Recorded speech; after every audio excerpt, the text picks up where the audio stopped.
It's 10 a.m. on Tuesday, October 24th, here at the Vets Hall, and I am calling this meeting of the Standing Finance Committee of the CSD Board of Directors to order.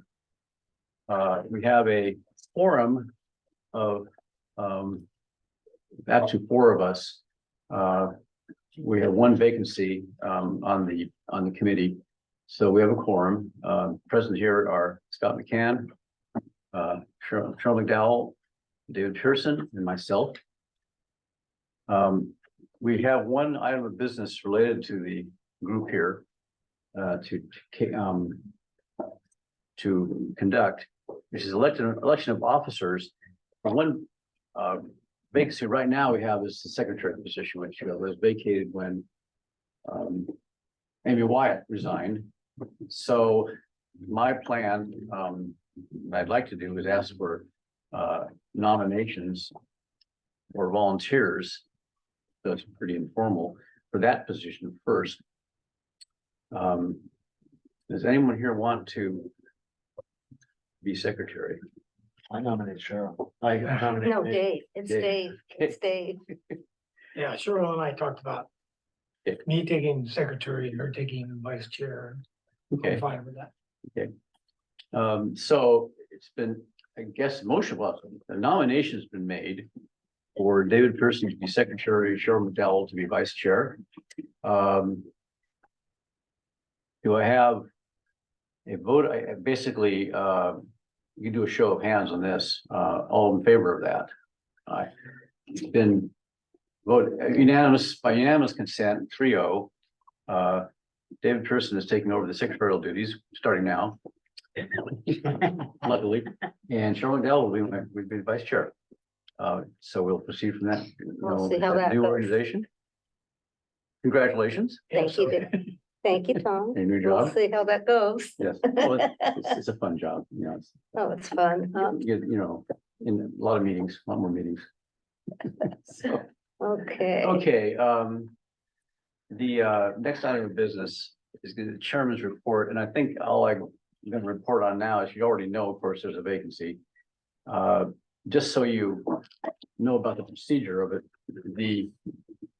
the people who applied when Scott applied, who did not get either not want to continue the application process or did not got passed over, they are still their application is still active. Now they have to decide whether they want to proceed, but whatever they submitted has been it's on file and is still considered an active application. One person who applied, Keith Henriksen, has resubmitted his application, I Oh, believe. good. I don't know if Haley has any more applications in yet, but we have two others that I'm going to notify, Jim Beringer and Steve Rao, who had also applied and withdrew at that time. But of course, even if you withdrew the first time, your application is still on file. So I'll ask them. But just to give you a sense of time fill, and if you know anybody who wants to be on this committee, it's actually, you have until the actual meeting on November 9th, and it's on the agenda to apply, to state your wish to be on the committee. As a convenience to everybody, it's probably best to get your applications in by the deadline for staff reports and other materials at the CCSD for the November 9th meeting, which I think would be November 1st, if I'm not mistaken, right? Yeah. So anybody interested, of anybody interested and who wants to apply, this coming week would be the best time, because then I can interview with some time, interview people who haven't interviewed before and have some time to make a thorough sort of vetting of people or whatever. So anyway, there's one application, and also I should note that Karen Chrisman has an excused absence. I think I'm already mentioned she's on vacation in the British Isles. So that's it for the chairman's report. Any committee member communication, in other words, a committee member make an announcement, report briefly on your activities, or to ask a question for clarification.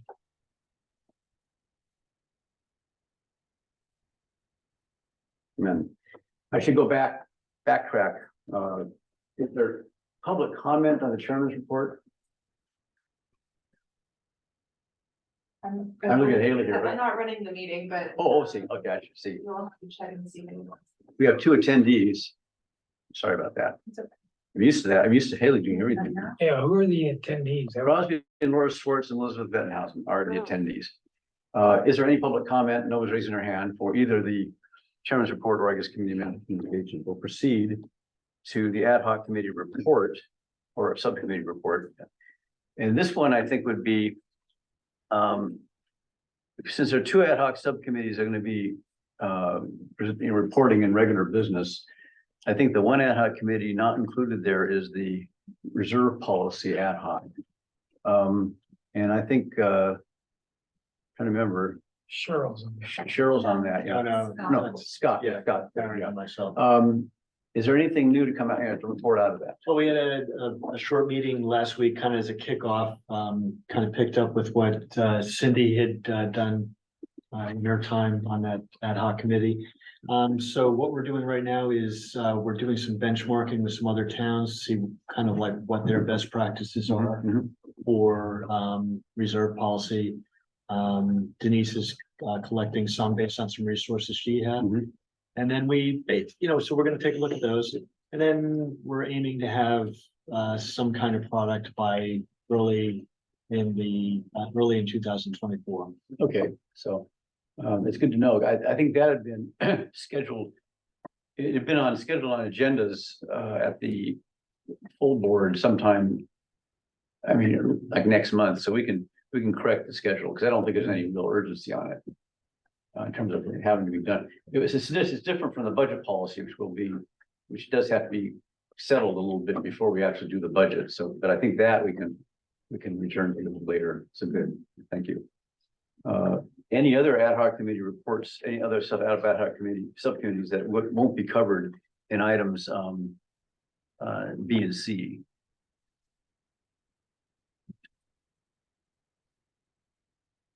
See no public comment on the ad hoc subcommittee reports. So I'll move on to public comment, which is essentially members of the public may now address the committee on any item of business interest within the jurisdiction of the committee, but not on this agenda. And future agenda items can be suggested at this time. And in compliance with the Brown Act, the committee cannot discuss or act on items not on the agenda. Each speaker has up to 3 minutes. Is there anyone wishing to comment from the public? And I'll ask Ms. Dodson, is there any written comment to submit? There is no written comment, Good. but Elizabeth has her hand raised. I believe she does, yes. Ms. Bettenhausen, I'll allow you to talk. Here you are. Welcome. Well, thank you very much, Mr. President, for allowing me to talk. Since you're set up as a occasion for members of the public to talk, I really do appreciate it. I want to ask whether there is any discussion on the Finance Committee of the ongoing debate between the Coastal Commission, between the CCSD and the CUSD on the so-called appropriation or allocation or alignment or whatever the word is, it starts with A, of the SR4. Have you ever discussed SR4 as a finance issue at all? I'm just curious whether that's been on your agenda. Thank you. Oh, thank you. Thank you. I guess I could answer that pretty simply that the Finance Committee has not discussed that issue. Pardon? The Finance Committee has not discussed that issue. Oh, It's not been on our agenda. thank you. It's You're a bit welcome. hard to understand you. Oh, I'm sorry.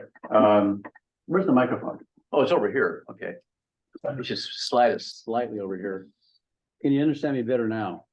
Yes, thank you. Okay, good. Yeah, there's a microphone we have on the table here that serves to pick up everybody's voices, so it's a little bit tricky. So thank you. It's not on our agenda, and we have not been discussing it as a committee.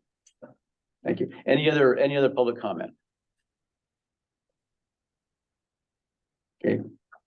Ms. Bettenhausen, you still have your hand up. I didn't lower it Okay. and Thank you. Okay, great. Um, moving on to the consent agenda. We have minutes to approve and or correct. I have actually one tiny correction I'd like to make. It's grammatical, it's punctuation.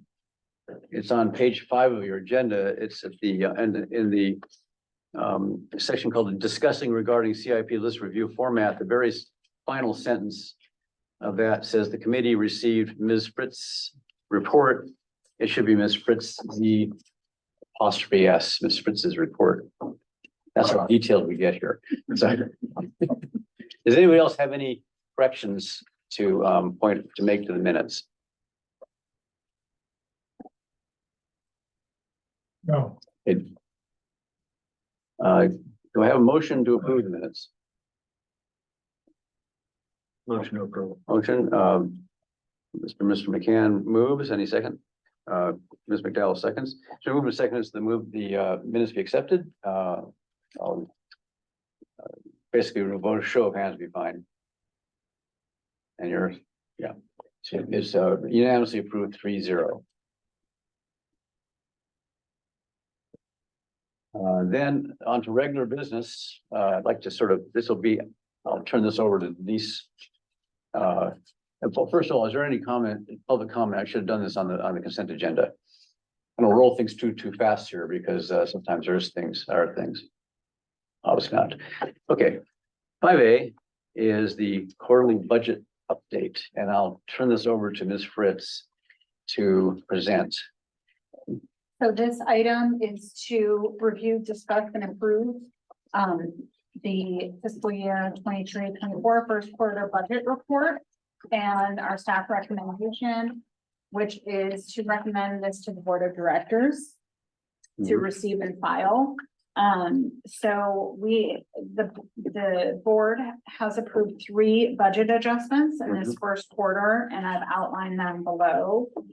Which one was the vegetation removal, the emergency vegetation removal, the revisions to the constrained flow study, and a budget amendment to move the EV charging station to the front of the Betts Hall. I have attached the draft first quarter report. And so this is, typically how we show all of the, it has all the budgets with the budget adjustments, as well as the current activity for the year. As usual, we don't receive a lot of property taxes at the beginning of the fiscal year. So you're going to see a lot of negatives. So this is where we manage our cash flow and make sure we have enough money to operate.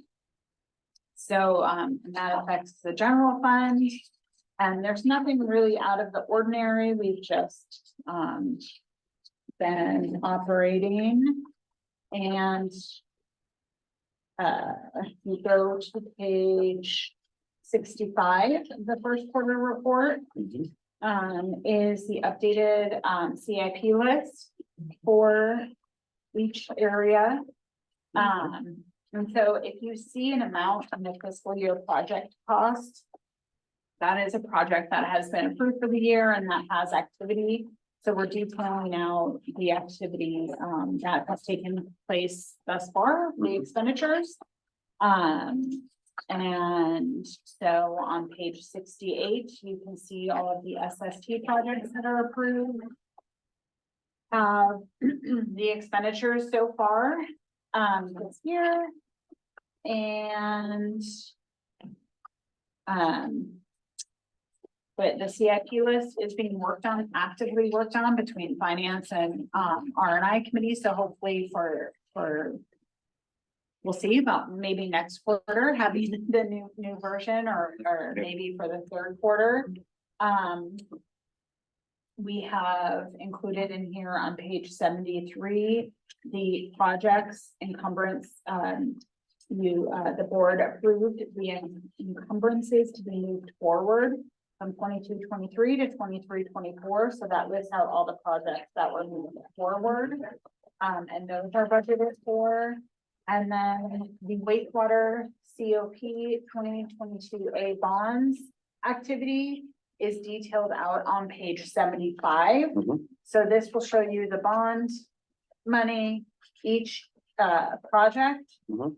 And the fiscal activity, the prior, which is current year fiscal activity, prior year activity, and then the total project to date. Since these were started last year. As well as a description of all of the different projects that are a part of the SST. Start on page 76, which also can be found on our website.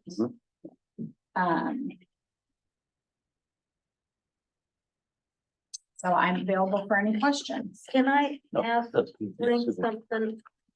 Do we have a location for the EV station? Well, Is- We talked about that, was that talked about last board meeting? Yes, it was. Yeah, we talked about it a little bit. So initially, we had hoped that we could put it, if we're facing the Vets Hall this way, so south, north, facing this way, we wanted to put on the far right-hand side, right by the Pine Dorado overhang there to the far right of the Vets Hall. Unfortunately, talking to our contractors that we had a meeting with last week, the grade is, it doesn't meet specs in terms of ADA compliance. So one of those stalls has to be a handicapped stall, and the grade has to be pretty specific. And in order to do that, to make it compliant, we would have to do some paving, and that would mess with the drainage. So, and we know we have flooding issues over here as well. So what we're looking at now is bringing it to the board after, and they're gonna shoot the grade, the contractor is gonna shoot the grade, and it looks like to the far left-hand side of the Vets Hall is gonna be the best place for it. So we'll bring that to the board. Do we?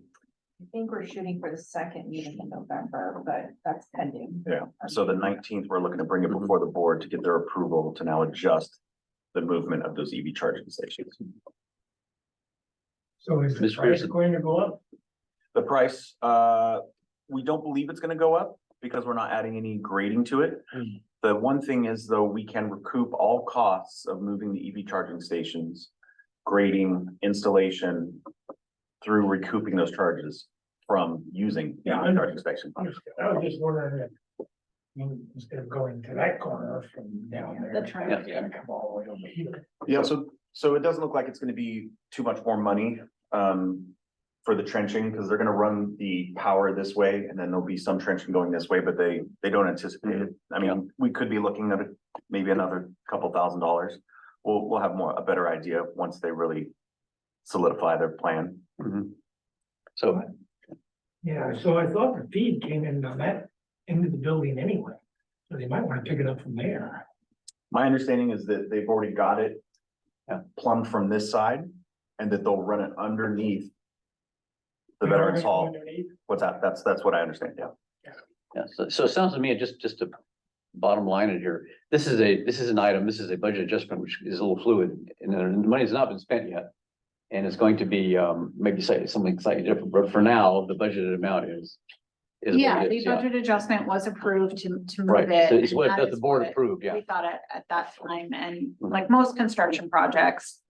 Once you really start getting in, talking to the vendors, getting Mhm. into the weeds, contractors, Yeah. things can change slightly, so, that's what we're in conversations about Yeah, now. Ms. McCann. Just while we're on that topic, with regard to, you know, like the new capital project list and how we code them, say for this particular item, the EV charging station.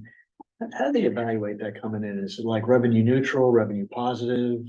And it preceded my time on the committee, so just how do they evaluate the charging station from a cost and or revenue standpoint? When you say they, are you talking about the district, the board, or? Correct. Yeah, like, you know, how's the project evaluated and kind of approved? Was it a statutory must-have, or is it like Well, a? and I'd like to say too, that this project proceeds my time at the district or Yeah, Matthew's time at the okay. district, so Tom might have some more insight into maybe My the understanding, discussion. yes, my understanding is the previous general manager just Yes. did it. Yes. I think there was Dave, I mean, I might be saying what you're gonna say. There was at one point, it was believed that it would be revenue positive.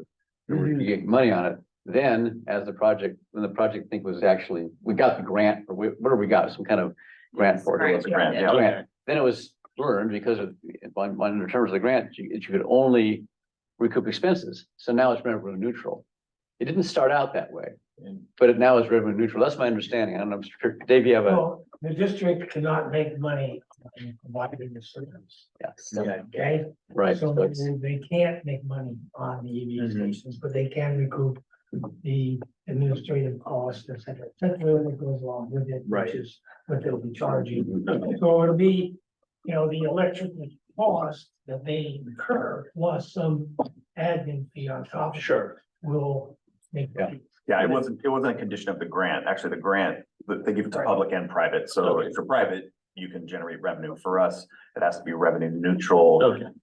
barring Yeah, because- the cost of operation, maintenance and And administrative. then the obvious question over, it's like, at what point in the future does it become revenue neutral? Actually, cost neutral.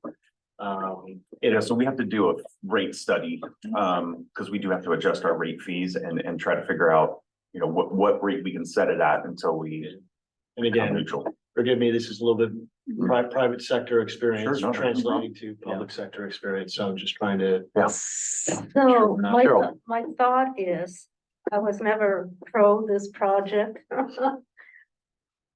My thought is, can this be put on hold and money applied to other, At this point, we would have to give the grant money back. We oh, have you actually have received it?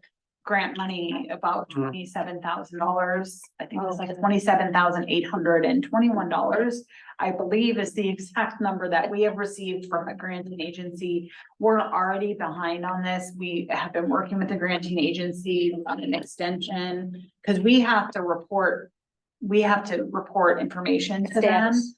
And so they've been really nice and easy to work with, and they've helped us get an extension. So at this point, if we put it on hold, we would have to give that money back. And then the grant would never expand if there were, say we ended up in a situation where we had to relocate it, and to a place where it required grading.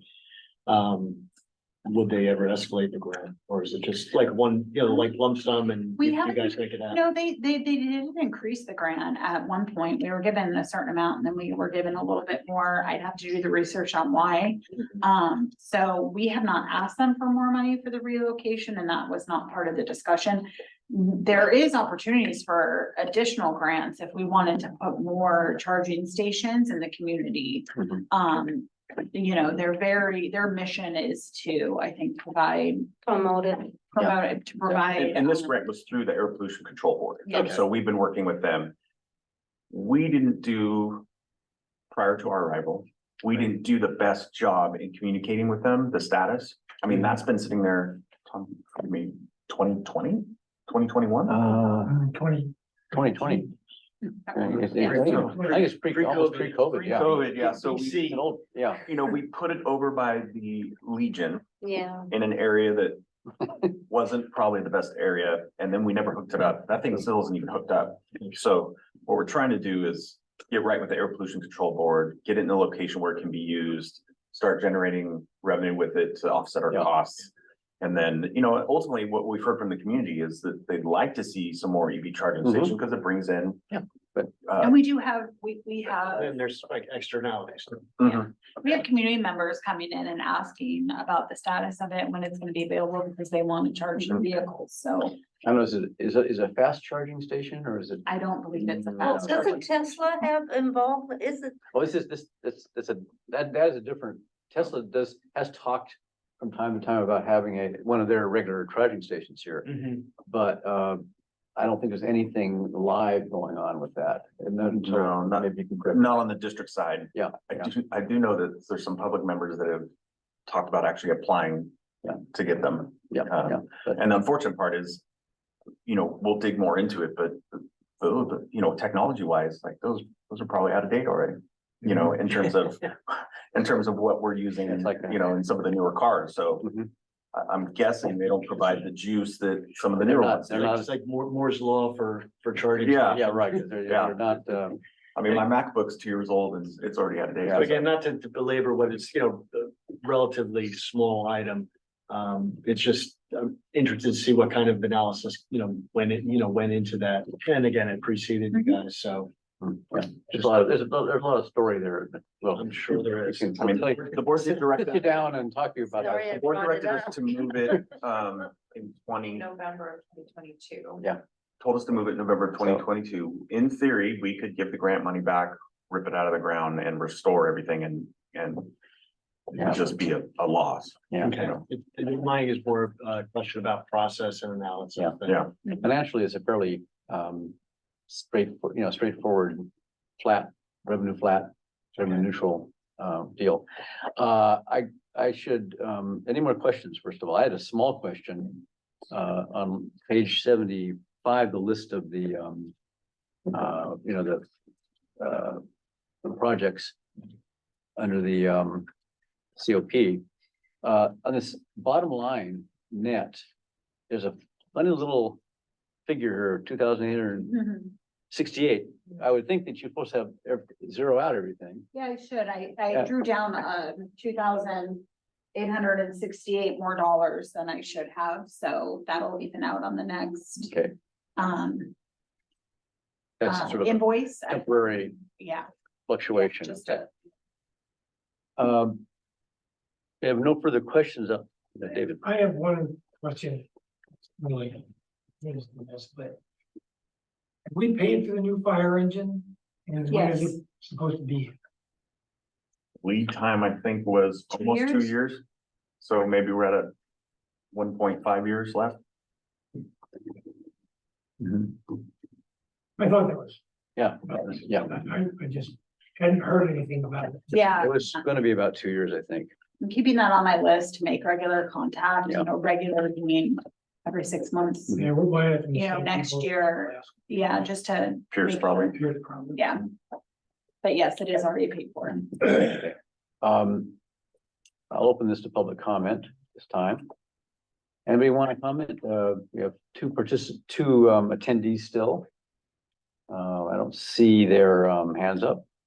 I'll move on to discussion among the committee. Oh, and a motion, if anyone wants to make one.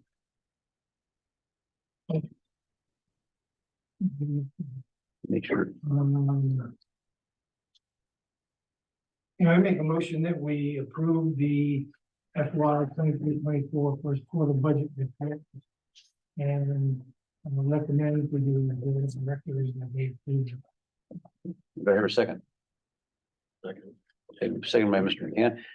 It's been moved and seconded that this committee approve the first quarter budget report and recommend that it be sent on, approved by the full CSD Board of Directors. A little roll call on this. Pearson, Aye. Mr. McCann, Aye. Ms. McDowell. As the motion passes 3-0. Moving on to business from the subcommittees. This again, I will hand this over to Ms. Fritz. This is the 5B, which is a continuation of the subject we were taking up last month about the the budget policy revisions in two areas in particular. One was allocation of administrative expenses to among the departments. And the other one was the essentially the division of property tax revenues between fire and facilities and resources. I noticed there were some interesting new things here. So you should continue. Yeah, On the allocation front, basically. yeah, we're bringing back the policy. I've included a clean policy. So this is incorporating all of the revisions, because sometimes with the track changes that can get a little messy. So this is after our last discussions. There's some good, updating and changes to the policy language in here. And so what we wanted to further discuss, and I think what was still outstanding was the overhead allocation methodology, which we had gone over. And what I had presented last time was, doing more of a straight percentage Mhm. based upon the department's expenditures. And we had discussed that and thought it was a good idea. It's simplistic and I think representative of what we do. There was burdening certain departments in a way that, we have to be realistic as well. Is that if we don't have the funding, I think we're gonna be hearing about some of our funding issues with some of our general fund departments. And so we wanted to talk more about that. And then Dave attached, maybe you can talk about allocation L and allocation R Yeah, on so page 85 and 86. I was gonna ask, about where that fit in, because I noticed in I think page, you you sent those to me. yeah, Yeah, I- I sent these because I wanted to let you know that I did do some calculations, to see where things would fall out. mhm, And I don't think adding complication, which is, adding 3 different ways to allocate, really changes the overall scheme of things much at all. mhm. And some of it's pretty hard. You know, you have to kind of decide on allocation L, okay, how much, is the general manager as a factor of the total, right? Of the administrative budget, Mhm. and then how much of his time is really spent on fire, F&R, pros, water, wastewater, WRF. Right, so, you know.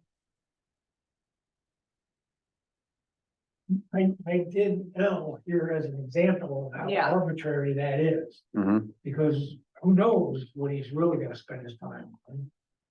And also, how much do each one of these people as a factor in? I base that on just a brief look at the administrative budget and how much people cost and that kind of thing. So when I did this, it was a little surprising to see how much legal actually part of the. Or maybe not. Yeah, So, right now, these are sort of exhibits that sort of show alternatives, Yeah. potential alternatives to it. We recommend that we do it Yeah. based on expense. Yeah, under section F, Right. over allocation. Right. That second paragraph is now what's what we're considering, but this is showing what it would be, how it'd be different with different, more of how we did it in the techniques. past, yeah. right? Well, it was a combination. It was a hybrid of like 3 things, right? 3 administrative. I mean, there were several layers of analysis on that one. I have a question on this allocation L. In there are two charts here, obviously, 2 tables. It said below more functions are added, which with the proposed reorganization will not be correct. I couldn't quite follow that. Proposed reorganization, what's that a reference to? I'm assuming that's, Oh, yeah. So the new organization doesn't have an HRIT person. Or a board secretary. Or a finance man, a well, finance manager, so. So both of these actually, Those would have been in there a couple of years ago, but. Yeah. Yeah. Now the above Okay. is the one that Mhm, is yeah. closer, oh, sorry. even though finance manager really should be administrative. manager. Yeah, so, and we had discussed, doing some hybrid model of direct expense allocation and the indirect, which would mean that we pull out certain expenditures that we can clearly attribute to a certain Right. departments, like legal was thought of one of them, not our district legal typically their, fees are all inclusive for everyone. But some of the more specific, when they're working on an instance where it's specifically for one department, I didn't have a chance to really comb through our expenditures to see how that would work. So we did have a discussion of, we did some good updates and changes to the policy itself. So even letting that go before the board, for approval of the updated policy, the overhead allocation is something that I would have to spend some time to kind of look at that hybrid model. And I was not able to do that for today's meeting. So I feel like we're still kind of on the fence with the overhead allocation. I don't feel like we can choose one of the ones I brought forward before without having some serious discussions about the feasibility of the departments being able to pay those Yeah, costs. and that was the issue with last month, and we have this big jump for fire and FNR into the new system. And I think it sounds like we haven't quite worked our way out of that box yet, have we? We're Correct. sort of still stuck on how to do it. Now, the result would be that in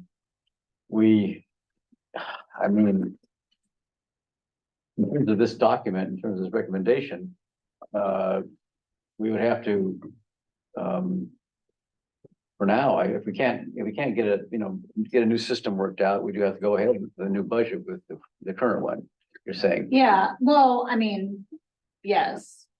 I can put some more time into it in November, probably, to bring, something forward, but it's, My question, Go ahead. my question on the current system is, those percentages have been there forever. And they reflect, I don't know, they reflect analysis that was done some time ago. Long before we've been here. If you follow the same framework and reanalyze those specific categories, what would happen then, do you think? Think the data that, the data that on which that was based has changed enough, so it might be a different result? we kept it the same. Use the same format, use the same method, Oh, you mean go back to L, E, and R? yeah, and using what we have now. It's what we have now is the current policy. So, and so go back and say, well, these percentages that were developed a long time ago, for either of those categories, do they make sense anymore? And just look at the actual, whatever you use, in terms of Well, estimates and so forth. it's hard to justify the percentages just because they're based on these variable factors that kind Yeah. of are intangible qualities such as effort. Yeah. I think was stated as one. And so how they came up with the effort, it's hard Mhm. to say, do those percentages still I think the L one is really a bad try at allocate that one. I think it's just a joke myself, because you really don't know how much time anybody is spending, because people don't fill out time cards. And that would be a total waste of time. But you're Yeah. missing one factor, and some of these positions have been replaced with consultants. And Well, we could, that would be accounted for. Before we get into discussion, I wanted to keep this in questions. I want to call for public comment. Then we can start discussing this a little more in detail, but I'll consider the questions that are over now and discuss. But first, yes, there is a request from, the hand was up very briefly there. Was it Elizabeth or Crosby and Laura? I guess there's no hand up. Yeah, I was gonna call for public comment. Does anyone want to comment? again. Okay, there it is. There she is. Yes, Ms. Bettenhausen. Thank you very much, Mr. President. I recall that this was under considerable discussion and debate and decision about, well, under Gruber. I keep reminding myself of the time by naming the general managers. And every option is listed under the budget currently. And the one that was chosen is listed currently. And I think that until you get a better discussion of the overhead allocation, certainly set that aside for your decision today and vote only on policy insofar as the policy does not refer to the overhead allocation. So you might have to make an amendment to the official recommendation, but I would suggest that you have an undiscussed or an under-discussed matter in the overhead allocation. You will have an under-discussed matter in the overhead allocation after you vote on it, because there's no way of knowing the right answer, quote, to this question until you get people to report by percentage the amount of time individually that they put in their work. And we've discussed that many times in the past, and it was decided that we won't do that. But is that still the case? I mean, many businesses do it, many nonprofits do it. How much allocation do you give to water? How much do you give to wastewater? And then you report that monthly to the manager, the general manager. I think, but you decided not to do that. And so you are deciding the amount of time that all the staff present in each department. And I think it's sort of fun, but it's not major because it doesn't mean much. Thank you. Thank you, Ms. Bittenhausen. Any more comment from the public? Yes. Crosby or Laura Swartz? Yes, excuse me. Good morning. Yeah, I just wanted to throw in an overall picture on that. To me, this is my opinion, of course, it needs to have three parts to this allocated overhead, because if you take percentages of money spent, that's one part. The other part is just to keep a rough time schedule of what the employees actually spend there. And I don't mean down to the hour, I just mean a rough amount. And then the third part was if you have a major cost like an attorney or something, then put that in. But if it's a hybrid approach, because if you take just one or two of them, it's not going to be accurate. It's just like Elizabeth. Hello, I lost your audio. With three different parts, however you work it out, and not to the second of employees. Thank you. Thank you. Thank you very much. All right, so we want to just have the committee meet again with Ms. Fritz next month and Well, we can work on it some more. What do you? I mean, it is, it is important to address this issue, and we have to come up with a recommendation. So yes, I do think that. What's our deadline for Do I have to ask? coming to a conclusion? I mean, we were trying to get it before the board transitions in December. Just because it's, the current board and, in December and January with the transition of the board members, it always, takes a little while to get back, get in order to. From a budgetary standpoint, what would be that? Yeah, from a budgetary standpoint, I think we need to decide.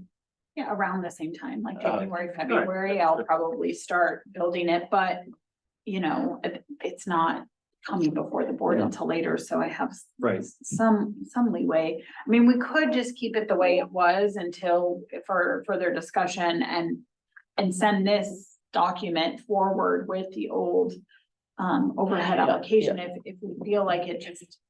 I'm kind of, just add my view on this is, it sounds like where we are is that we are not ready to change, because the change to the cost-based system or the, expense-based system would be too disruptive. Yeah, And- and so the change I proposed, and there are other Yeah. methods, and we could try and come up with a modern, a more modern percentage for effort Yeah. is what I'm hearing as far as a staff effort. Yeah. It is very difficult because, you know, I could work on fire 100% of the time for 6 months out of the year. But then, you know, for the next 6, you know, it can change so dramatically based upon what's happening. But we could come up with some more modernized version of effort Mhm. that we feel comfortable with. Yeah. Relook at that, but, I want to get, maybe Mr. McElhenney's view on this a little bit as to how feasible it is to, because what I think we're heading toward is keeping the current system numbers and everything in effect for this budget, but having some kind of study or just tracking in the coming year of how much people work for what, so we can form kind of a updated version of effort. I don't know how practical that is, though. I know. I'm gonna need to backtrack because I was on the phone with district council, so I missed a chunk. so we're talking about the overhead allocation for administrative costs. And so the old methodology that we've been using is, you know, we can't really find the basis in which they developed it. And, you know, one of the main factors is this effort. Correct me if I'm wrong. Yeah. Time on task And and all that, it's, yeah. we don't really know why. So I was proposing some different, well, within the conversation with the ad hoc committee, proposing different allocation methods of the overhead. And one of them was just using the percentage of expenditures and based upon like their total expenditures and, you know, and it's all administration costs. And it's a simplistic model, but it is one that is used. It's definitely used very often in industry and so, but it was cost prohibitive to our general funds departments. Yeah. So it really increased theirs. So to me, it's not a viable solution at this time until we can deal with some of the funding issues there. So, but not really wanting to go back to what we've done before. So some of the suggestions have been to use effort, like track it, like how much time are we actually spending on water? Wait, you know, the majority of admin costs are staff time. But, and also if we could identify costs that are directly for the different departments, like sometimes our legal costs, we can really identify, okay, this was, you know, aside from Carmel and Nakasha's like retainer and all of that, but other things, it's a matter specifically for water. It's a matter specific, you know, this SR4 discussion. I mean, that's definitely, Yeah. we could attribute those as well as, it's been in discussion, like the front desk person, really 99% of their time is water and wastewater. It's billing. Yeah. You know, so if we could identify, and so then it would be like a hybrid model, right? Like direct expenditure, which I've also done a hybrid model where you do a direct as well as indirect with. So, but I'd have to run some cost modeling and, I think we want to do it in a very well thought out way, almost like an ad hoc committee to just study that with staff.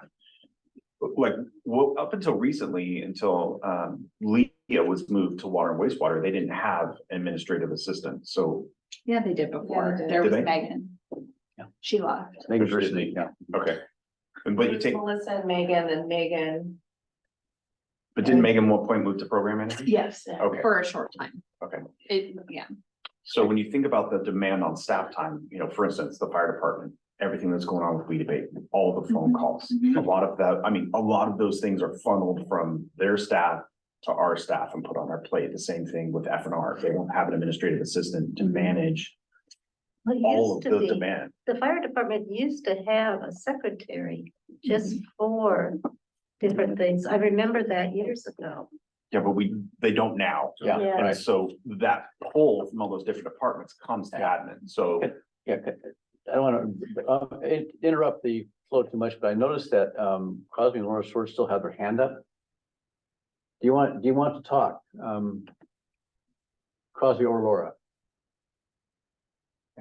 Hands down, yeah, okay, good. Thank you. So continue. Yeah, continuing, with this, it sounds to me like the hybrid model still makes sense, but it'll take a lot of work. It'll just take some work, yeah. if Take we some work, allocate and some time. I don't think we want to rush No, to impose it in a way that would radically change, or sharply change budgets that we have now for general fund departments. So my inclination is to continue, I mean, this ad hoc committee can continue with this work, but toward a development of something that's based, that will be used in the coming budget, in other words, the budget after this one. But we're running out of time to get something really locked down, I would think. Yeah, I mean, my constraints on my time right now is I have to like start with the audit stuff and I've never done it before, so I don't know how much time that's going to take from me, so that's my hesitation. I think diving into this and coming up with different models, so that's just my one concern, honestly, is to say, yes, I can allocate that time, because the audit's only one thing that's on my plate too. There's a lot more. Yeah, So, yeah. That's the same, so that that's is the my only concern about trying to really I mean, I would like to get this probably by the next meeting so that we can go in December and use this new methodology for next year. That would be my goal. And, But do you, So let's have a meeting. Yeah. And let's see if we can't, hammer that out. yeah, and maybe Cheryl and I can help out. Okay. And, Yeah. and even if we have to have a special meeting, just because really the budget policy, if everyone agrees with the verbiage changes, we could have a special meeting just to talk about the overhead allocation if we wanted to get it to the board. I mean, November's really tight, but December November's too tight, yeah. probably, Maybe, December's yeah. probably, and we might have a little bit of leeway in December because we're talking about changing the date of that meeting. and the board members are all the same. So Yeah. I mean, you're gonna have a shuffle of duties, but, so I think we could do that. I'm just a little, I apologize for my hesitation. I just, I'm a little nervous. I don't want to commit to something that I'm not gonna. Whatever works for you, Denise. Yeah. So I think let's try and shoot for December, doing either our regular November, or are we gonna have a November? Well, we're gonna have one more meeting this year, and it was gonna be December 5th. That conflicts with pros committee, and same time, in fact. And this will be on our agenda, 5D, where I'm gonna propose the week before. The In Tuesday November. before, in November, like 29th, I think it is, So but we'll do it. yeah, but I don't want to No, rush this, but no, I if don't you wanna feel rush you it can, either. what we're moving toward then is kind of a hybrid between the expense model and with effort somehow Yes, updated. yes. Is the ad hoc subcommittee happy with that? You want to Yeah, go ahead whatever with works for it? Denise. Okay. Yeah, Denise. whatever, you're in charge. So, Yeah. I think this, everything else, except for a couple little typos, is fine. I think we have to hold this, continue this till the Yes. next meeting. Yep. With that. Now, one paragraph basically is the only Yep. thing that really needs to be worked on under overhead allocation. So that's fine. I mean, I think we're, it's, I mean, it would have been great if the expense model came out with numbers that were kind of close to what you had now, that's the problem, because Yeah, you can't just have a $300,000, $400,000, cut in a budget, in the fire department budget, for instance, and expect it just to move along. So anyway, yeah. So we'll work on it. I am confident. thank you. Good work. I mean, it's a tough job because it's, you're dealing with, stuff that has not been really looked at for ages, and it does need to be updated. Yep. Item 5C. And again, if Oh, anyone has Go ahead. if you read through the policy and just see any changes, just send them to me and I'll incorporate them into the final document. Yeah. Okay, thank you. Item 5C of regular business, onto that. This is a presentation of the report from the ad hoc subcommittee on revenue enhancement in the general fund. And I think I'll turn this over, either Denise or David maybe would be the presenter, but Yeah. I Yeah, think with David, been- yeah, I'll turn it over to David to present, and then we'll go from there. Okay, thank you. So. All of you hopefully read. The summary that I put into the. Agenda packet. Basically. After a lot of research. I came up with. A number of ways that the Go ahead. general fund could increase revenue, okay? One is fees, including franchise fees. Two is assessments. Taxes, grants, organizational changes, and then. Under organizational changes, there's three different ones. So I group each of these. Fees, you can't do much because fees have to be, once again, a product of the effort put in. You can't make a profit with extra money on any fees. Okay, so whatever is there is it. All right, so. Tom's handing out. Handing us, this is, yeah, Bill. Mention this, it's mentioned in passing. Yes, you guys can have this. Yeah. Yeah, go ahead. Sorry, David. According to Mr. McElhaney's mission yesterday, I think we violated the Brown Act, right? No, I'm getting clarification. So as long as these materials are available to the public at the time that they're brought forward, we're good to go. And they're They're posted on the website. Yeah. If you have copies available here for the public. I'll explain it, and we can explain that. You know, we know what we're talking about here. Yeah, but, so basically, Yeah. Tom handed out the analysis that were done previously on incorporation, which is back in 1995 and 2000. Okay, and we'll get to this. Assessments. Special districts can levy benefit assessments. On the real property. Cambria has a benefit assessment currently in force. For the fire department. We tried to levy another one. Well. So assessments are a little bit strange in that. When they're levied, they have to be levied by the benefit to each. So for instance, if we said, okay, we're going to levy a benefit assessment for increasing revenues for fire protection. Well, then, based on that, you probably have to hire a consultant that would then say, okay, then that benefit assessment is going to be based on property tax or property assessment, assessment. yeah. Okay. So that somebody who has a assessed $1 million house will pay it twice with somebody that has a $500,000 house. Okay. So it's a little bit different. You would still be able to assess not only the improved lots, but the unimproved. Just the unimproved lots would, in that particular assessment, pay much less.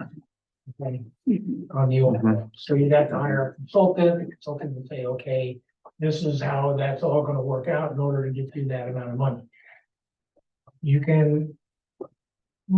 Yeah, it has to go to ballot. The ballot in that case, I believe it has to be just 50%.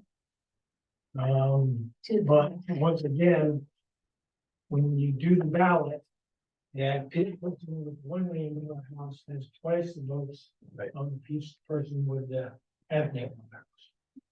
It's basically the vote of 50% of the vote representing 50% or plus one of the assessed valuation. The assessed value. Yeah. Requires 2/3. No, it's just No, 50%. 50% different. That one's only Yeah. 50%. Okay, That's not under Harry Chavez. Well, it's, yeah, Yeah. it's different. It's a different It's 50, system. Yeah, different system. okay, but it's very complex. Yeah. Not Yeah. only how to assess, but also counting votes in order to see whether it's passed. Okay? It's done on a small scale, and there's a recent election here for like street paving.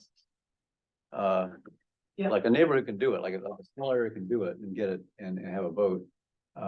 It's done for generally for stuff that, for improvements that enhance property value essentially, or have safety or lighting, things like that. Right. Okay, so it's not normally used for just revenue. Yeah. Okay. Next is taxes. Property taxes and special taxes are revenue sources for the district. Property taxes, we get a small slice. Okay. The school district gets the largest slice. The healthcare district gets a little slice of property taxes, and then the county basically gets what's left. And that distribution is based upon an auditor that the county gives that distributes that and kind of set in stone now until you wanted to go back to them and try to get more, but I'm just gonna say good luck with that. Now you can do a special tax. And special tax needs 2/3, okay? And it has to be for a specific item. Once again, we did one of those back in 2018. It was to fund additional firefighters. And it garnered 53.4% of the vote, which was far short of the 66.7% that was required. Okay, so passing a special tax was very, very difficult for any. Okay, that would require 2/3.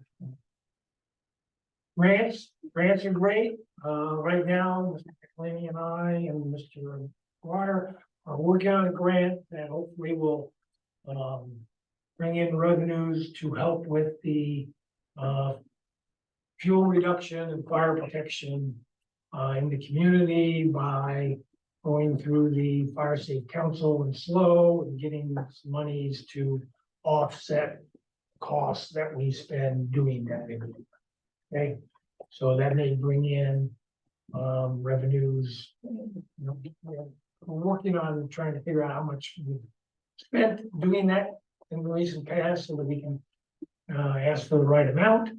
But my thought is it'd probably be over a 3-year period, close to $1 million. Okay, but again, it's over a 3-year period. There's no guarantee that we get that again. Okay, we would certainly apply for it, but at some point in time, I think the governor is going to get tired of giving billions of dollars for fuel reduction. That's going to shrink considerably in the somewhere in between the next out 5 to 10 years or something like that. So once again, any grant that we ask for really is not a consistent revenue source. So even though we should continue to apply for those to fix up the debt hall, to do what we're talking about for the thing, we could apply for a grant to buy a new fire engine, or to the safer grant gets us more fire and that kind of thing. So we should definitely continue to apply for grants, but it's not that sustainable revenue that I think we need in order to go forward. A new nonprofit. Ms. Seidel and I did go and talk to the Friends of Piscolini, and they are about them taking over the maintenance of the ranch. which would go a long way to reducing. And they said there's no way that they could do that under their current charter and under the current revenue situation. We then suggested to them that maybe another nonprofit could be generated that would take care of the maintenance of the ranch, and they didn't like that idea at all, because that would take away from their fundraising. So that does not seem to be a feasible idea. I know that the vet hall committee also said Mhm. maybe a 501(c) could help with that, but they thought that was not feasible also because there was not someone or some group that was totally passionate about doing that, and that's what you really need to have to go out there and raise a lot of money to take care of that. So I don't think that is a feasible. I mean, reducing CCSD powers. We now have powers over water, wastewater, fire protection, parks and recreation, street lighting, and solid waste. We also have transit and veterans. District could go through LAFCO and tell the county, take this back. The only two areas that would really help with revenue would be if we asked them to take back parks and open space, or if we asked them to take back the fire department. There was a movement to do that with the fire department back around 2015, as I recall, and that failed miserably at the polls. So I don't think that's gonna happen, and, asking county to take back parks and open space, I think would be greeted with you. Negotiate with county to sit down and try to get more property tax together.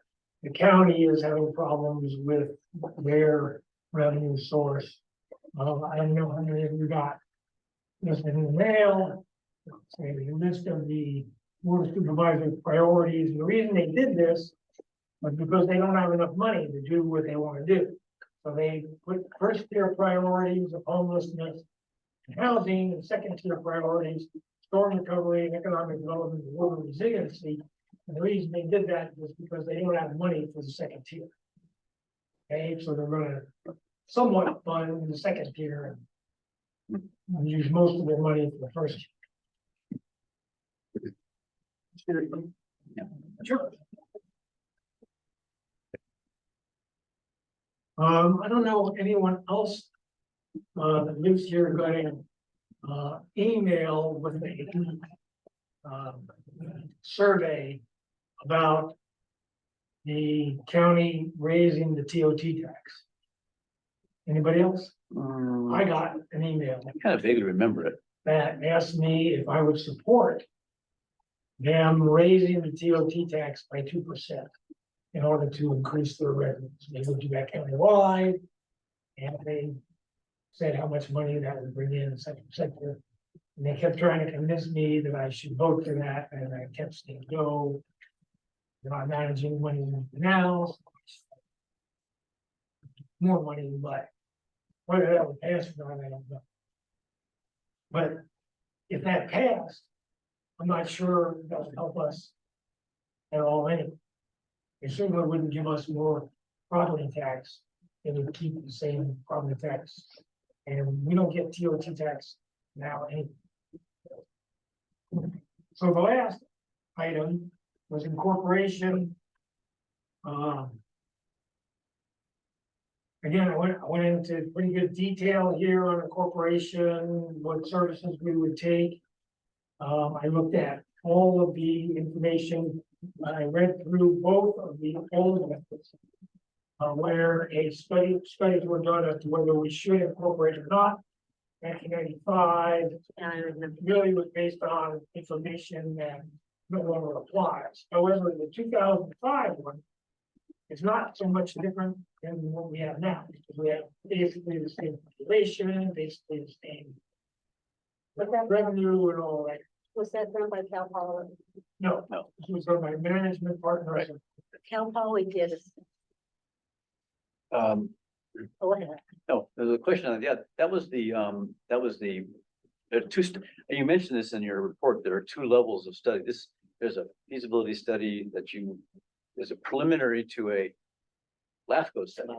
And I think that's the preliminary to the LAFCO study. They never actually did the LAFCO study, I don't think. Right. Yeah, Because the LAFCO study is more exhaustive. very expensive. Yeah. Okay, so again, this could be updated. Okay, by a consultant. Let's say $30,000. I have not been able to find a consultant yet. Mr. Carmel recommended one to me. It is down in LA. People Management Partners have been gobbled up by a huge global firm. So I didn't go to them. Global firm charge a lot more. Small local firm. So I can find out how much that would cost. I will before we go to the board with. Basically, this study said that in conclusion, we would gain 3 new sources of revenue. We'd gain sales tax, additional property tax, and TOT tax. Well, we would now also gain some gasoline tax. Okay? And also a little bit of RF, something like that tax, which is monies that the state allocated after they changed the DMV outlays. Okay, it used to be that the county kept a lot of the DMV fees. Well, that's when all the true state sucks all those up now. It's very okay. So their recommendation was that do not pursue incorporation at this time unless there is a company increase in the TOT rate. Basically, I found about the same thing, that we must be increase TOT rate and the sales tax rate. Wouldn't make a lot of sense. But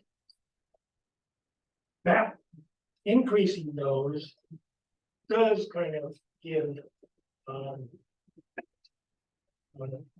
some credence to doing so. The other thing that stands in the way is the fact that the new law that was passed way back says that you have to keep the county whole. Okay, you can't quote, unquote, take away revenue when they're still providing services. Okay, so we would have to sit down, we incorporated and sit down with the county, and we would end up having to send them money. Because basically, even though they would collect all these taxes, they would give them to us, and then we have to give them back. Okay, a lot of the money to kind of keep them whole. Okay. Well, the increases in TOT and sales tax that we could pass at the same time as the incorporation, okay, would give us more money, because that would be in addition to what we get, quote unquote, give back. TOT tax, if we raise that by 2%, which would put us in the same category with the Mill Beach and other cities, would raise revenue of $900,000 a year. Okay, that's a nice chunk of money. Sales tax, if we increase that to 8%, which is about what the other towns, cities in the county do, would get us an additional $562,000. So we would gain almost $1.5 million worth of revenue by raising those two taxes at the same time as getting the vote opportunity. Those who incorporate is 50% vote. Okay, 50% more, the people will say yes and vote. So, yes. Okay, is that, just before turning over to questions, thank you for the report. Yeah, I wanted to turn it over to questions. One of the Cheryl. One of the big taxes that you didn't mention is cannabis. And the county gets a lot of money for cannabis. And, there's numerous taxes. And another thing you didn't mention is John Colgan did a study years ago, Cal Poly. And, he's no longer alive. But Cal Poly's maybe somewhere in there. I have no idea. Yeah. I have no idea where to be. But Susie Colgan remarried. I don't even know if she's in this town. And she may be Access. She married Paul Farrar. I don't know if you know Paul. I- Do you know Paul? No, but I was gonna say, but depending on how old the study was, there But- were changes in the rules. But I'm Over the just last saying- 20 years that would have, But there is a history. Yeah. There is a history. but, You let me finish? Sure. Please, one of the big things is that the big revenue for this community service district is the fire department. And it's becoming more and more apparent that it's a drain on this district. The thought that has always been brought up is to have Cal Fire. And to have a relationship with Cal Fire. And we did that for a short, very short increments when there was a problem. A couple of years back, I don't know if you were on the board or not, but I don't know what it would take. I think we're going in discussion here because I want to do questions first. Because then we go to public comment. So I think we have to kind of keep it at the question level at this Oh, I point. thought I was calm. Well, you're starting to comment a little bit.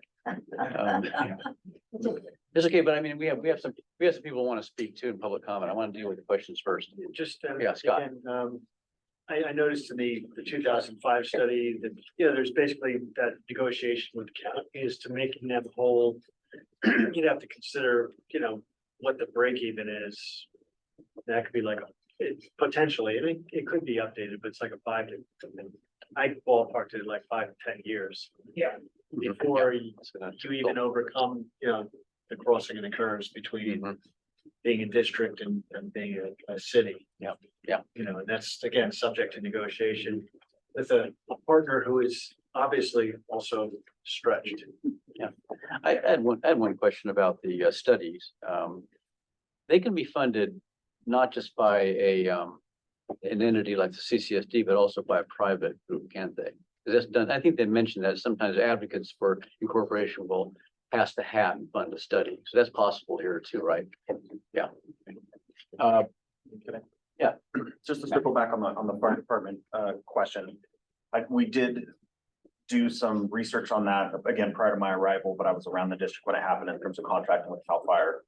Since that time, there has been significant raises and costs associated with Cal Fire. So between the last time we did that study and the RFP and looking at what it would cost to bring Cal Fire in, to have the same level of service that we do now, there's been a change in their salaries through negotiations with their union in excess of 20%. And the cost of doing business with Cal Fire is significantly more expensive in terms of what it would cost to provide the same level of service. So, just some clarification on that is that, it is my firm belief that there will not be a cost savings in contracting with Cal Fire because of their changes in salary. They're also changing their work schedule, which would increase costs. And that would be for an apples to apples service. Correct. Already. Right. A minimum of 3 personnel on the engine, a fire chief, and paramedic service, having 1 paramedic on that engine.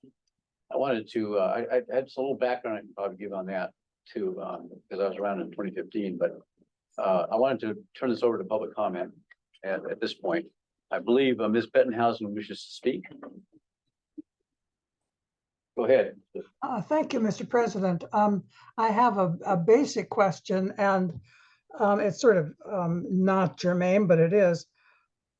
Why aren't the expenses of the general fund under consideration? That's one question. In other words, if you're looking at the revenue, why not look at the expenditures? And I don't see that here. Of course, I understand you can look at the revenue, but there is the other question. I would, say that it was very difficult to hear Mr. Pearson and Ms. um, Yeah, Mr. Pearson in his report, and I tried looking at the page, and so I don't know if this was considered, but there was some brevity in the discussion of incorporation. I can understand why, because I think it is a very dangerous thing to look at. But I didn't want to give the impression that I had no questions, because I didn't hear much of what it was being said. Other than that, you go merrily on your way. You look at revenue, and it doesn't change much. Thank you. thank you, Ms. Bettenhausen. Anybody else wish to comment? Okay, we have a new person here, David Craig, actually, who's sitting in and among the attendees, yes. So, yeah, let's go back, bring it back to the board for discussion and further questions. I mean, the committee. I had a question, couple of questions about the analysis or the on the report. I want to not specific to incorporation necessarily, but there was a mention of the benefit assessment that was passed in 1994 for fire. I wasn't around then, none of us were, but was that passed as a benefit assessment, like a benefit, assessment, like we had the property, it was based on property assessment and as weighted vote and everything like that, or was it a tax, like a partial tax? Because it looks on my, I see it on my property tax bill every year, and it looks like it's there with the, it's just like a partial tax. It goes up by inflation every year and looks like a partial tax, but I'm kind of curious about the history of it. Because my question is, could this be done again for fire prevention related activities, such as establishment and enforcement of a defensible space ordinance? Because that is, of course, requires a certain amount of money, because it is a property related service for fire protection, and it seems like it might qualify for the procedure, the benefit assessment procedure. So I was told that it was a benefit assessment. Okay. Yeah, and well been, yeah. Is it 30 years? That Is it I 30 think years? it's ongoing. I think it's permanent. I don't know. it's perpetual. Yeah, it's permanent. Yeah. In 94, it was passed as a 10-year. And then in 2024, it was passed again as a perpetual with a Wait. CPI increase. Back up, 2024 or 2023? Yeah, Don't yeah, do this to me. It's not too much crosstalk here, because we have to Okay. yeah, that's not. So, I was told that that benefit assessment was for fire protection. Mhm. But that money is now, being allocated just to support the fire department. They don't have enough money now Mhm. because there's been a shift in funds away from fire department property tax to F&R. Mhm. Yeah. So it's just kind of got into the general mix then. I'd like to address Elizabeth's comment. Sure. I think General Manager McElhaney has done a really good job of trying to contain costs in the administrative department. The other two areas, F&R and the fire department, we're not getting anything from the community saying that we should cut back on any of the services that we currently have. In fact, they're asking us for more services in both of those. The Piscalini Ranch people are asking for more maintenance being done on the ranch, more stuff being done on the ranch. Obviously the vets hall needs a lot more work. We've got deferred maintenance there and at the fire department. Fire department is being asked to do more fire protection stuff that they have no money to do. So it's not a case of being able to cut any of the expenses we now have. The community is actually asking for more services in both of those areas. So, you know, additional revenue, we want to give additional benefits, different, more services in those areas, and we need more revenue. Mhm. Just that simple. Yeah. Not gonna be able to cut it. I also had it, so I'll finish my comment, then I'll turn it over to Cheryl. I also was noticed that the FRP told us that they are not allowed to take over maintenance of the west of the ranch. I would differ with that because their management plan gives them the option of taking over maintenance of the west ranch, which is of course most of it. They just have chosen not to do so because CCSD has, I can see that responsibility. Yeah, I met with the FFRP and we had that conversation. It wasn't so much that they're not able to, they're not willing to, based on the amount of costs. So, you know, we went over that ranch management plan and I did ask them, very frankly, you know, that they have that option to take over the maintenance of the West Ranch, and if they were ever going to be interested in that, and they emphatically said no, only because their concern is that their endowment and the management of the easements is in perpetuity. And so when they look at that endowment and their investments and the return on investments allows them to maintain the easement planned out for ever, you know, and so they're concerned about contributing hundreds of thousands of dollars a year to the maintenance is of concern to them. And they do a lot of maintenance with volunteers. I mean, they take over, they do maintenance along the bluff trail primarily with volunteer labor. And if you ask them, they'll give it a price on it. You know, this is worth such and such. So, but they're allowed to, under the easement and the management plan, to take over at least the other side, the ocean side of the Highway 1. And there's one more question I had. They're working on a new plan, enhancement plan as well, it sounds like. Hey, they are, well, they're trying to raise money, yeah. I think it had. Yes, I agree on the county, trying to get the county to take over things. I would, or for us to take over stuff the county was doing. I think our history is that of taking over stuff the county didn't want to do, and we've, you know, done quite a bit of that, and we're stuck with it. The county is very smart, and they tend not to want to take things on. So I think that is kind of a you know, unpromising course. If anyone else have any questions, we have kind of a large report here that it's very, I mean, I appreciate it. This is a lot of stuff to try to cover and get the details, background details on. So I think, David, I asked Scott what your involvement is, because I think you're new to the committee, but David's done a great job getting everything put together here,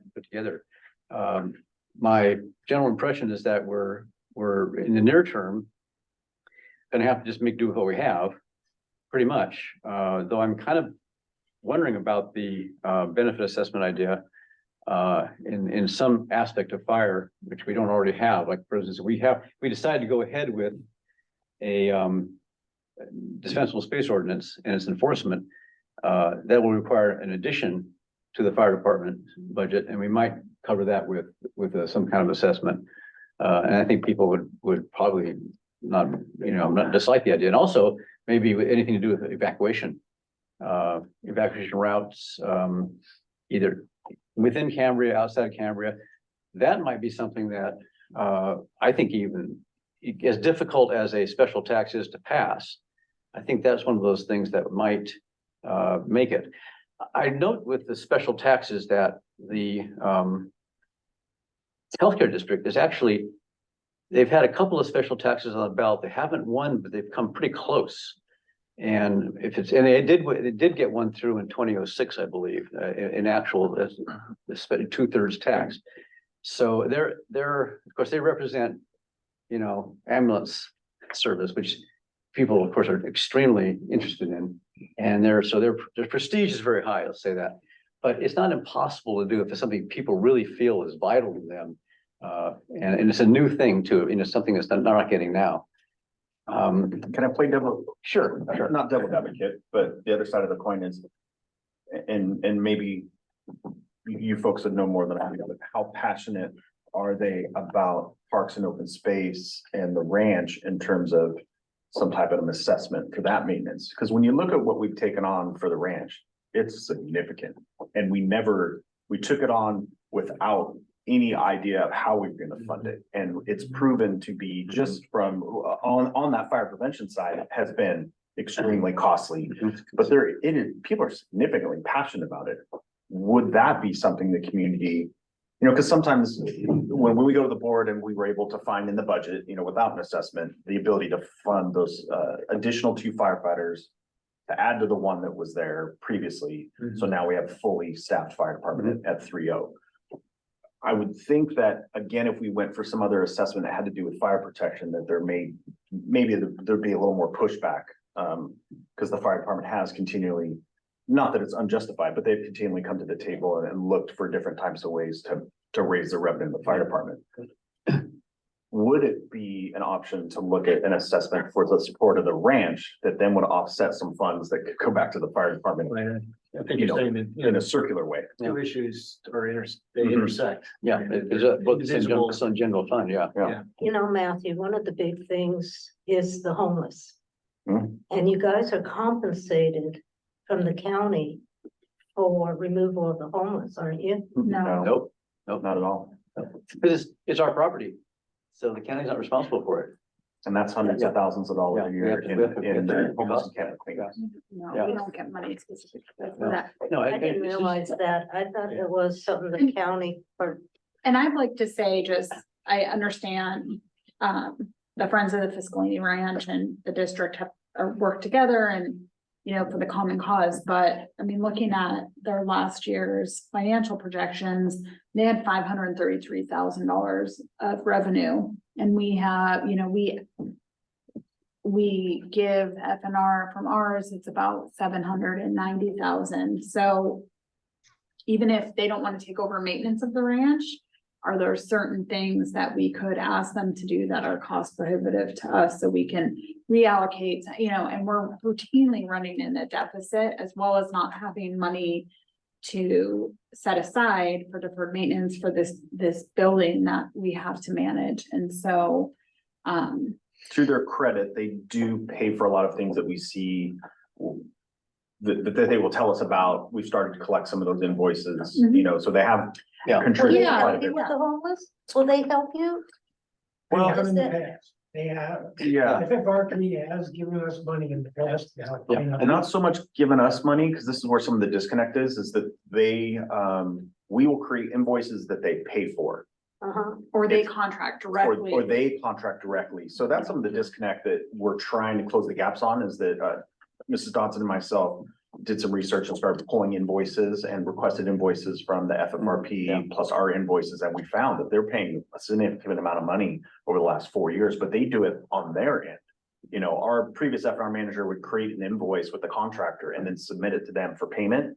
We would never, outside of that individual knowing about the invoice, the board, admin, sometimes would never see it. It was just an invoice that got sent to them. They paid it. We didn't even really know how much they were spending on behalf of the CCSD to maintain the ranch. So there's been a little bit of a disconnect there. So we're trying to bring the two parties together to really understand how much they're spending, what we're spending. But they do contribute quite a bit. But in overall maintenance of the ranch, it's significant costs, so I don't want to say it's a drop in the bucket, but in the big picture of things, when you talk about staff time, retirements, benefits, salaries, equipment, it is a drop in the bucket to what we pay globally for. Yeah, out of that 790, I would think at least $500,000 is the ranch. Is the man? And we have never actually pinned that down. That's always been the numbers that we've kind of used as sort of a rough estimate. And I can definitely go through the Yeah. expenditure report from last year and identify where our Well, and expenditures staff, are. I mean, they Correct. spend a lot of time out there Mhm. doing work on the ranch. So to Ms. Bettenhouse's question. Well, we're actually, That's a I was gonna say, It's you, Dr. Fettenhausen here. So, She's actually, you know, we can't separate the revenue and expense questions so neatly because No. especially with things like where there's somebody, we have a relationship with So how do another we entity get- maintaining the same property, we have to, it's. Oh, my God. So, point well taken. Anyway, so how we go forward, Well, I had original Yes. question. When you talked about incorporation, can you give some idea what would cost to incorporate? And my second question was, would that include law enforcement? Because I think law, yeah, you have to, okay, so. you do in pay for law negotiation, enforcement. Couple of things. Yeah. Okay. When I looked at it, I thought that the areas that we would assume, okay, would be, land use, okay, because that is really one of the only reasons to do so. Which means that we would have to have a small, you know, Pismo Beach has 2 people in their land use. Department, right, you have an engineer, they have a advocate, and that basically handles Pismo Beach. So you have to hire those people, take care of the land use issues, you know, permits and all that kind of stuff. But all that would be approved locally, okay? And instead of the county getting involved at all, they would not. Okay, the decisions would be made locally. But they'd still be appealable to the coast. Somebody had a problem with somebody getting a permit that going to build a new house. or whatever. They still. We would also have to write our own LCP. Oh. Okay? But hiring a consultant and getting that done, okay, would be some money. The other that we would take over, would be Parks and Rec totally, so we take over Shingle Park. And we take over, land. Okay, which is our 2 parks that they have that need help. You know, in all truth, you know, neither one of those are. Shingle's not too bad. They've got, well, it has a swimming pool, there's a liability. well, There's your pool, okay, go for it, go ahead. they're only open for Yeah. 40. Yeah, and of course, public works too, street maintenance and repair and all that stuff Right, too, big maintenance, repair. and law enforcement. And again, for no law, what we would do is we would negotiate as per, A you know, contract. the 2004 recommended. Yeah. That we negotiate with them, to go ahead and have the county provide better services. Yeah, so, Sorry to have to go. oh, that's Back to good. back. I want to another move this along a So little bit. what would this cost? Yeah, because it's a question, I'd like to move this along a little bit because I think, Let me answer one question. Yeah. Cost to incorporate will probably cost the LAFCO thing and everything, probably $1 million. Okay? Yeah. The election, all of the consultants, LAFCO doing their. And the mayor. Feasibility don't need- study and yeah. everything, okay? yeah, it's not, But the initial feasibility study, like we had done Yeah. before, okay, I think would probably cost $30,000 or $40,000, and that would give us a better idea as to yes, it's good to move forward, or no, you guys should not do it. And I think that's one of the recommendations that our committee should go forward with. Okay. That. Yeah. Okay. thank you, yeah, thank you. Yeah, I want to close out the discussion a little bit here because I think, I want to ask, first of all, I think since Scott is just a new member of the ad hoc committee. I think my inclination on this one is to continue this. I think we keep continuing things, but I think there are certain questions that I find we don't have an answer to in this report that we do need to have some numbers on before it would go anywhere to the board or whatever. One is that the whole problem with incorporation is kind of a catch-22. You want to know how much it costs, but you have to spend money. on a study to find out how much it costs. And the studies are quite expensive, but LAFCO study is very expensive, I think. And so we might want, my suggestion on that is that maybe the ad hoc, you guys, the two of you on the ad hoc subcommittee could go back and see what the possibility is for having a study done, but with private funding. Because that is an option. And I mentioned, as I asked that question, it's an option. If there are enough advocates in Cambria for incorporation who want to see it happen, they could probably manage to fund that initial study. So then we would have some numbers based on current service levels, current taxation, and everything to make an informed judgment about it. But otherwise, we're flying blind at this point. I would suggest that. And I also think this committee could go back and look at the topic we were discussing a few minutes ago. Revisit the sharing of costs between the ranch generally, okay, the Fitzglini Ranch Preserve. How does FFRP and CSD share costs now, and how that might be changed, but also Mr. McElhenney was suggesting also the possibility of having some kind of assessment or benefit assessment or tax, if that would have any traction with the public. The benefit assessment idea to me is something I don't know how I'd vote on it, but I have a house that backs onto the ranch. And it's a great thing for my property values to have that ranch in back of my house, of course. I feel I have a real direct stake in the maintenance of it. And I would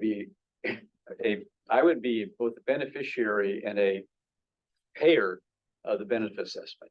So you could define the benefit district as something that has to do with how far you are from the ranch, because these things are very complicated. They can get very complicated as to, if you're near a public recreational facility and you're like next to it, you pay this. If you're half a mile away, you pay less.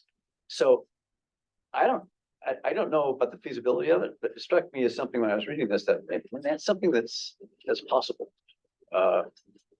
I don't know, but if the committee likes that idea, those things to go back and come back with a report on those. There's nothing wrong with that. Yeah. On the public funding, there was mention years ago, grants. For the incorporation funding? Yeah. But again, that would be, not CCFD doing it. You got the city that would. You'd have so we can look into that. Yeah. I don't know how we would get a feel in the community as to whether a benefit assessment or a special tax be paid. That'd be hard. Other than sending out a survey of the water flow, something like that. To see if people would be. It's something you could mull over, I think. There is a core in the community that is for the rich. Right. But I'm not sure that core is 150%. Well, anything that's like a assessment or tax is going to be very difficult.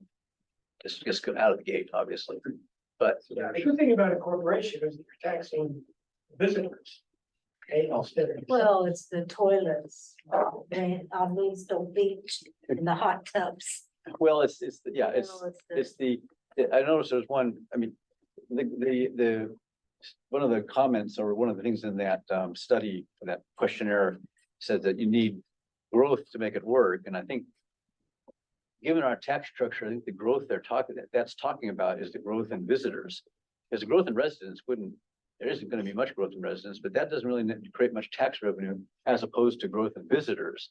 And I don't know what our capacity is, how full we are now. I mean, because I don't think we'll be building any more motels, right? But if you could, I don't know, if anybody, Shirley, have any more ideas for what the committee might want to do? No, Think about it. Tom. think about it. Yeah, put it think about Good. it. But you guys could, and maybe. Let's find that California. I can Yeah. see if there is. Get back together and maybe David could fill you in a little bit on the history and some of the stuff that he's been putting on, because the two of you should, take a crack at it, I think. Yeah, but thank you again for a great report. I think it was very informative and raising all sorts of possibilities. And, you know, not all in fantasy land.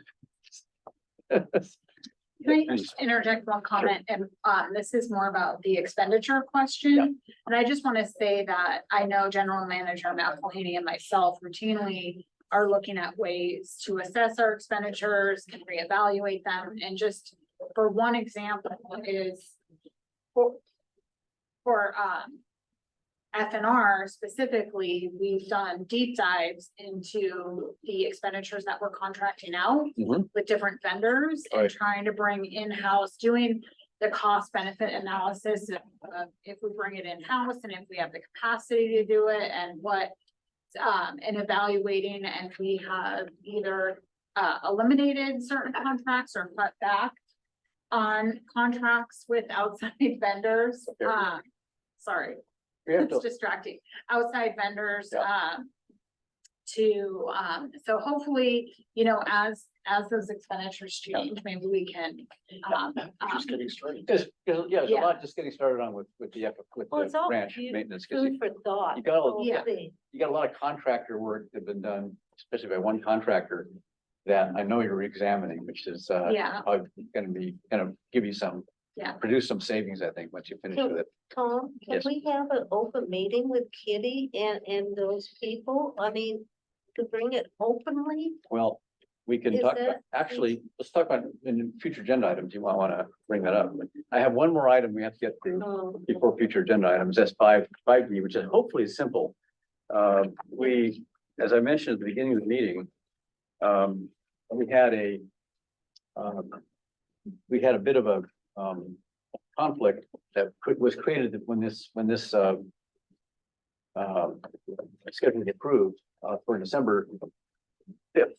That was gonna be our final meeting of the year. You know, generally we do one meeting that covers November, December. And that happens to be the, date and time of the pros committee. So we have an issue with, and since we're sort of rescheduled our meeting, our normal meeting to the regular meeting. I agreed with Michael Thomas that we probably should be the ones to move. Step aside, let them use their regular time. I would suggest that the week before, which would be November 29th, I believe, would be a good time for the meeting instead of December 5th. So I don't know what your availability is then. This is after Thanksgiving. It'll be the Tuesday after Thanksgiving at 10 a.m. Does that work of course, we have Karen, and then we have, who's not here, and Then you have we'll have another appointee, yeah. Whose first meeting that will be. That will be it for the end of the year. That'll be the end of the year, and when we do the, schedule for the next year and other things. But, Do we And first- really need a meeting in November? well, normally, we probably don't have enough on our plate for two meetings. And yet generally what happens with us especially, We want to bring forward the overhead allocation. the overhead allocation thing, yeah, we'll have time. I think with November 29th, we should have time for that. The problem with meeting, historically has been that we have this late in the month meeting. And so the December meeting is always really on top of Christmas. And it's just, really, unpractical. So we will generally this has been done for a while. So just informally, offhand, does November 29th at 10 a.m. seem okay with you? For what you know now? I don't have any. Yeah. Cheryl, I have to look up I have that. to look, but then Scott, First night's off. okay, yeah, first that's for me too, yeah. So tentatively, I will do so by consensus, so tentatively we'll reset it at November 29th. You all get back to me with emails to confirm, so we can, then we have confirmation of it, and then hey, let's change the schedule. Okay, great. Elizabeth does cover Cambria. Okay, well, let's see, yes, Elizabeth, we do need public comment on all items. Yes, I just want to. Please continue. Yeah. I just Hello, I just Yeah, I'm want to here. make this comment. I am very unable to hear everybody except the president. And everybody else is garbled. You can do what you want to do, but for heaven's sake, do something other than your hands in the air. Either you broadcast this intelligibly on Zoom or you don't. So please solve this by next time because it could be a very interesting meeting. And I would say that 1/5 of it was. Thank you. Thank you. We'll see what we can do. The setup is still a progress, a little bit of a work in progress with the sound, as I notice. Okay. Sounds like a speaker issue. It's either the speaker or the mic. Or, I don't know. Yeah. The Just to wind up, in future agenda items, does anyone have any items they want to raise for future meetings? Well, I mentioned having a joint meeting with FFRP. Yeah. So I don't know if that's feasible or not. I think it's possible we could invite them to invite John Nixon and Kitty Okay. to one of our meetings. I mean, to present, but we'll see what we can, we'll put it on the as possible future agenda item. Anybody else have anything? Nope. Okay, I had a couple things that come out of that I probably have to discuss with Ms. Fritz first, but one is the investment policy. Do we want to put an update of that on the next meeting? It shouldn't be that complicated, but it's a very old policy. But, Yeah, and I have, yes, but I can do that. yeah. And purchasing policy is making its way through policy committee, Mhm. but and I'm going to be talking to Deborah later this week about how we do that logistically. But I think they've been working on it for actually years. It's gonna be just on and off. And at some point, we have to get, they need input from you, from the staff in particular. Yeah, I was planning on attending their meeting where they're talking about it, and my thought is let them review it from a policy perspective, and then we can bring it here. Okay, that would make For sense to me. discussion. I'll talk, I think that's what the course will settle on when I talk to Deborah about that, Okay. Deborah Scott about that. But yeah, we're gonna bring that up. And if they do, their next meeting is actually, is it on their November? Because they usually meet like this Thursday. Don't they usually meet fourth Thursday?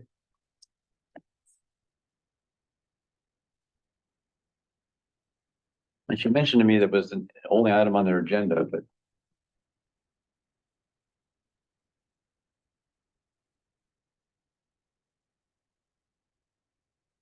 Anyway. So you're going, Denise, you're gonna go to their meeting on this week? I'm not finding their meeting. No. Oh, no, for policy. Oh, policy, I think. Policy. Okay. They're Policy. meeting on November 2nd. On November 2nd, May okay. be canceled, Oh, and they may hold their regular meeting on November 30th, I believe. 30th, okay, so, I'll I get will back to be you after, going to whichever. I'll get meeting back to you it after is. talking Yeah. to Deborah, because I think it's about whether the meeting gets canceled or not. She said she'd let me know today.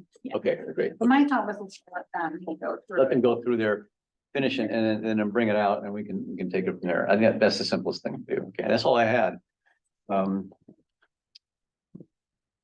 Without any further comments or